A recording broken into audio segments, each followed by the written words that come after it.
हनोक की किताब अध्याय 8।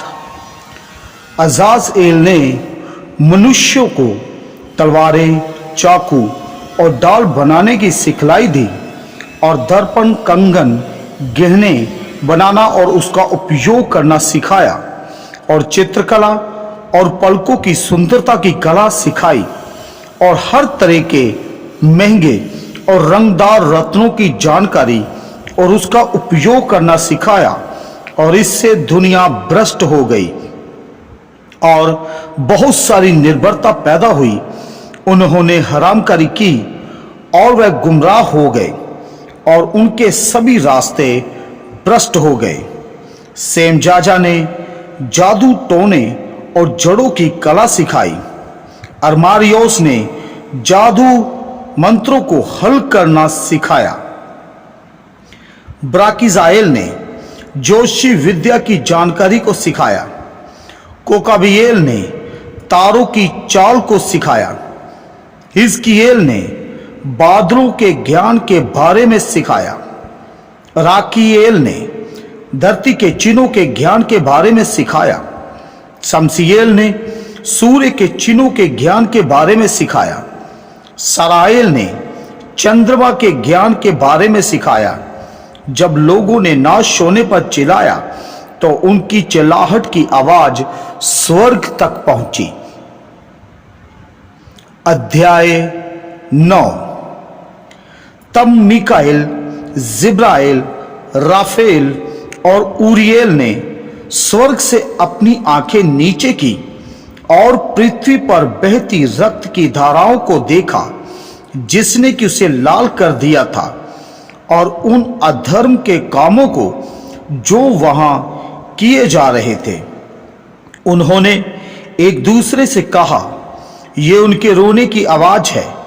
अपने बच्चों के लिए वंचित भूमि ने स्वर्ग के द्वार तक अपनी आवाज उठाई है। तब तुम स्वर्ग के पवित्र लोगों, आदमी की आत्मा ये कहते हुए अपनी बातें परम प्रधान के सामने लाते हैं। और उन्होंने युगों के परमेश्वर से कहा, प्रभुओं के प्रभु, परमेश्वरों के परमेश्वर, राजाओं के राजा और युगों के परमेश्वर, आपकी महिमा का सिंहासन सबसे ऊपर है। सभी युगों की पीढ़ियां में तेरा नाम पवित्र, महिमामय और सभी युगों तक धन्य है। तूने सब चीजों को बनाया और सभी चीजों पर तेरा ही अधिकार है। जो भी छिपा और खुला है तू सब कुछ देख सकता है, और कोई भी अपने आप को तुझसे छिपा कर नहीं रख सकता।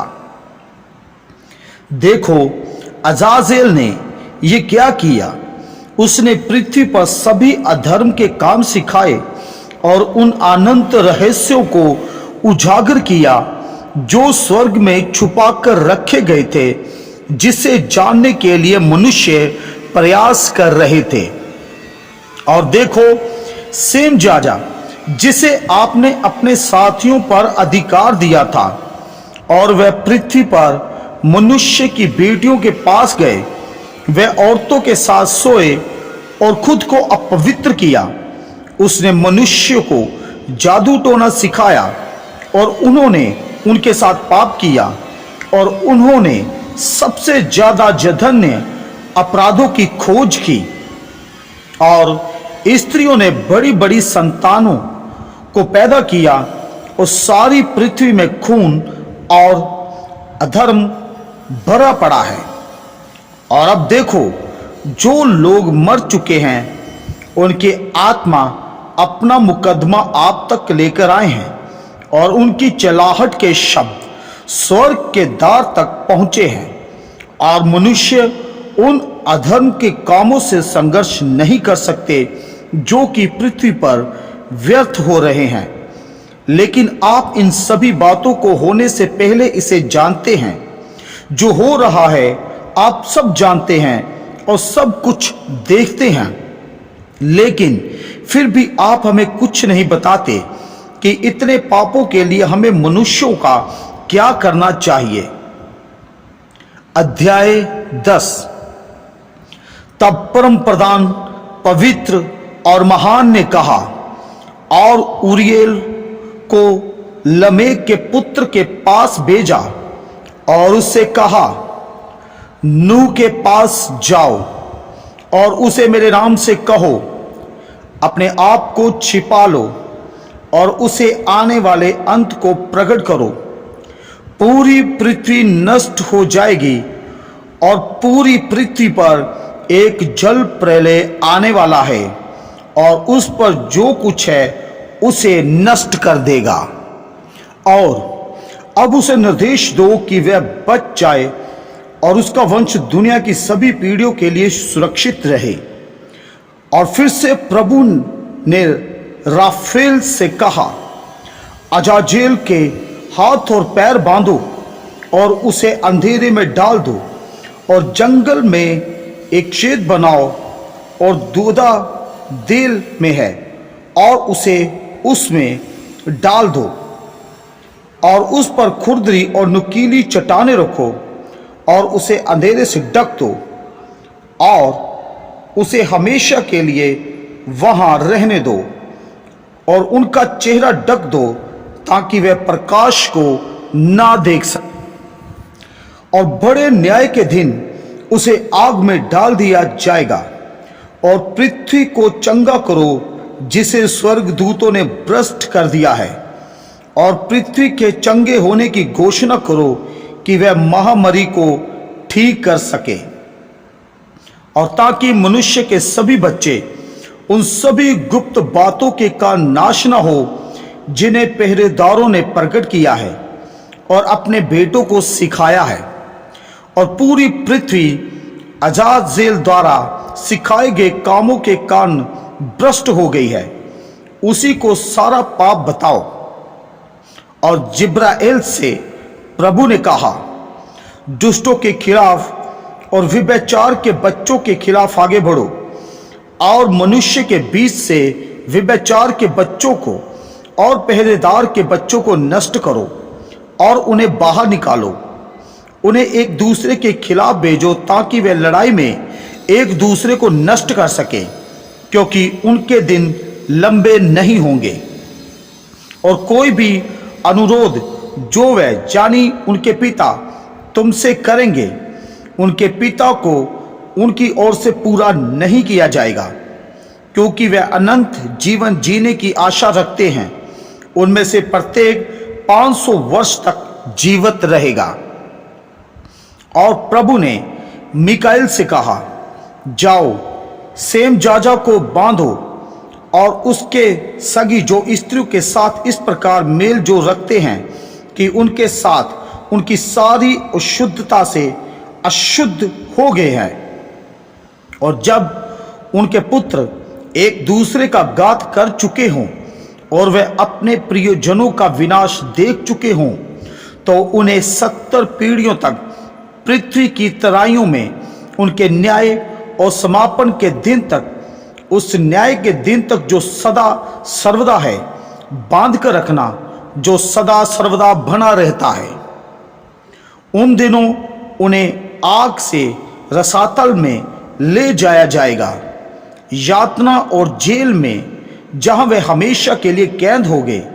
और जो कोई भी दोषी ठहराया जाएगा और नष्ट किया जाएगा। उसके बाद से सभी पीढ़ियों के अंत तक उनके साथ बंधा रहेगा। और बदनाम लोगों और पहरेदारों के बच्चों की सभी आत्माओं को नष्ट कर दो। पृथ्वी पर से सब बुराइयों को मिटा दो और हर बुरे काम का अंत कर दो, और धर्म और सच्चाई के पौधे उगने दो, और वे आशीष का कान ठहरेंगे। और धर्म और सच्चाई के काम सदा सत्य और आनंद के साथ रोपे जाएंगे। तब सब धर्मी लोग बच निकलेंगे और हजारों संतान उत्पन्न करके एक जीवित रहेंगे और अपनी जवानी और बुढ़ापे के सारे दिन शांति से बिताएंगे। और तब सारी पृथ्वी धार्मिकता से ज्योति बोई जाएगी और सब वृक्ष लगाए जाएंगे और आशीष से भरपूर होंगे। और सब मन भावने वृक्ष उस पर लगाए जाएंगे और उस पर दाखलता लगाई जाएगी, और जो दाखलता वह उस पर लगाएंगे वह बहुतायत से दाखमधु देगी। और उस पर बोए गए सब बीज एक एक सेर 1000 फल देंगे, और जैतून के एक एक सेर से 10 कुंड तेल निकलेगा। और पृथ्वी को सब अंधेर और सब अधर्म और सब पाप और सब अभक्ति से शुद्ध करो, और सारी अशुद्धता जो पृथ्वी पर है पृथ्वी पर से नाश कर दो, और सब मनुष्य धर्मी बनेंगे और सब जातियां। अध्याय 11। और उन दिनों में मैं स्वर्ग में आशीर्वाद के भंडार खोलूंगा ताकि उन्हें पृथ्वी पर भेजूं, मनुष्य के बच्चों के काम और परीक्षण पर, और सत्य और शांति संसार के सभी दिनों में और मनुष्य की सभी पीढ़ियों में एक साथ जुड़े रहेंगे। अध्याय 12।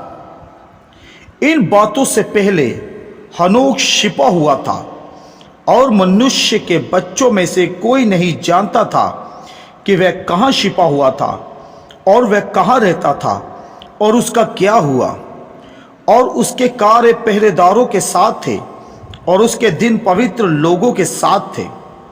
और मैं हनोक महाप्रतापी प्रभु और युगों के राजा को धन्यवाद दे रहा था, और देखो पहरेदारों ने मुझे बुलाया, हनोक, और मुझसे कहा, हनोक, हे धर्म के बुद्धिमान, जा और स्वर्ग के पहरेदारों से कह, जिन्होंने ऊंचे स्वर्ग को जो सनातन पवित्र स्थान है छोड़ दिया, और स्त्रियों के साथ अपने आप को अशुद्ध किया है, और पृथ्वी के बच्चों के समान काम किए हैं, और पत्नियां कर ली, तुमने पृथ्वी पर बड़ा विनाश किया है, और तुम्हें ना तो शांति मिलेगी और ना ही पाप की क्षमा। और चूंकि वे अपने बच्चों में आनंद लेते हैं, वे अपने प्रियजनों की हत्या देखेंगे और अपने बच्चों के विनाश पर विलाप करेंगे, और सदाकाल तक प्रार्थना करेंगे, लेकिन दया और शांति तुम्हें नहीं मिलेगी। अध्याय 13। तब हनोक ने जाकर कहा, अज़ाज़ेल, ना तो तुम्हें तसल्ली मिलेगी और ना ही कोई अनुरोध स्वीकार किया जाएगा, क्योंकि तुमने अधर्म की शिक्षा दी है, और तुमने मनुष्यों को अधर्म और पाप के सारे काम सिखाए हैं। तब मैं गया और उन सब से एक साथ बात की, और वे सब डर गए, और भय और कांप ने उन्हें जकड़ लिया। और उन्होंने मुझसे विनती की कि मैं उनके लिए एक याचिका तैयार करूं, ताकि उन्हें क्षमा मिल सके, और स्वर्ग के प्रभु की उपस्थिति में उसकी याचिका को पढ़ूं, क्योंकि तब से वे अपने पापों की शर्म के कारण ना तो बोल सकते थे और ना ही स्वर्ग की ओर आंखें उठा सकते थे, जिसके लिए उन्हें दोषी ठहराया गया था। तब मैंने उनकी याचिका और उनकी आत्माओं और उनके व्यक्तिगत कार्यों के संबंध में प्रार्थना और उनके अनुरोधों के संबंध में कि उन्हें क्षमा और लंबी आयु मिले लिख ली। और मैं चला गया और दान के जल पर दान की भूमि में हरमोन के दक्षिण पश्चिम में बैठ गया। मैंने उनकी याचिका तब तक पढ़ी जब तक मैं सो नहीं गया। और देखो, मेरे पास एक स्वप्न आया और दर्शन मुझ पर बरस पड़े, और मैंने ताड़ना के दर्शन देखे, और एक आवाज आई जो मुझे आज्ञा दे रही थी कि मैं इसे स्वर्ग के पुत्रों को बताऊं और उन्हें डांटूं। और जब मैं जाग उठा तो मैं उनके पास गया, और वे सब इकट्ठे बैठे थे और अपने चेहरे ढके हुए अबले से जाइल में रो रहे थे, जो लेबनान और सनेसेर के बीच में है।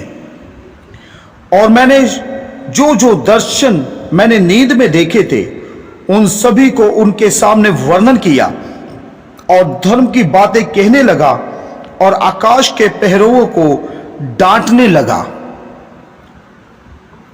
अध्याय 14। धार्मिकता के शब्दों की पुस्तक तथा उस दर्शन में पवित्र महान परमेश्वर की आज्ञा के अनुसार शाश्वत पहरेदारों की फटकार।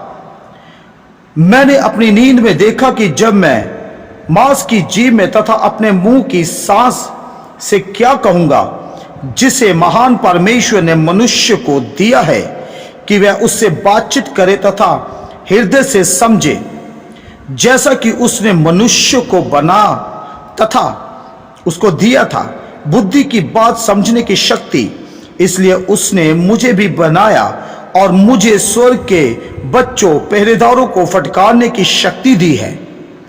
मैंने अपनी याचिका लिखी और मैंने दर्शन में ये इस प्रकार दिखाई दिया कि आपकी याचिका आपको अनंत काल तक नहीं दी जाएगी और अनंत आपके ऊपर फैसला सुनाया गया है। हाँ, आपकी याचना आपको नहीं दी जाएगी और अब से आप अनंत काल तक स्वर्ग में नहीं चढ़ेंगे और पृथ्वी के बंदरों में दुनिया के सभी दिनों के लिए आपको बांधने का आदेश जारी हो गया है। और आपने पहले अपने प्यारे बेटों के विनाश को देखा होगा और आपको उनसे कोई खुशी नहीं होगी, लेकिन वे तलवार से आपके सामने गिर जाएंगे और उनकी ओर से तुम्हारी विनती स्वीकार नहीं की जाएगी, ना ही तुम्हारी अपनी विनती, भले ही तुम रोवो और प्रार्थना करो और उन सभी शब्दों को बोलो जो मैंने लिखे हैं। और दर्शन मुझे इस प्रकार दिखाया गया, देखो दर्शन में बादलों ने मुझे आमंत्रित किया और एक धुंध ने मुझे बुलाया और सितारों और बिजली के मार्ग ने मुझे तेज कर दिया और दर्शन में हवाओं ने मुझे उठा लिया और मुझे ऊपर उठा दिया और मुझे स्वर्ग में ले गया। और मैं तब तक अंदर गया जब तक कि मैं एक दीवार के पास नहीं पहुंच गया जो क्रिस्टल से बनी थी और आग की जीभों से घिरी हुई थी, और वह मुझे डराने लगा। और मैं आग की जीभों में चला गया और एक बड़े घर के पास पहुंच गया जो चमकदार ईंटों से बना था और घर की दीवारें चमकदार ईंटों से बनी एक चमकदार फर्श की तरह थी और उसकी नींव चमकदार थी।